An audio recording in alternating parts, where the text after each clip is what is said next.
గన్నవరం మాజీ ఎమ్మెల్యే వల్లభనేని వంశీ అరెస్టుకు రంగం సిద్ధమైంది. గన్నవరం టీడీపీ ఆఫీస్పై దాడి కేసులో వంశీ నిందితుడిగా ఉన్నాడు. అయితే వైసీపీ హయాంలో వంశీ ప్రోద్బలంతోనే దాడులు జరిగాయని ఆరోపణలు ఉన్నాయి. ఇక వంశీ కోసం హైదరాబాద్లో 3 ప్రత్యేక బృందాలు గాలిస్తున్నాయి.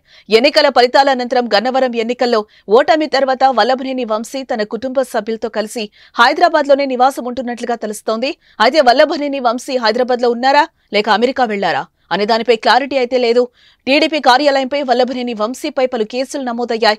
ప్రధానంగా గన్నవరంలోని తెలుగుదేశం పార్టీ కార్యాలయంపై దాడి కేసులో వంశీ నిందితుడు అని కేసులో పేర్కొన్నారు. ఈ కేసులో ఇప్పటికే 18 మందిని అరెస్టు చేయడం జరిగింది.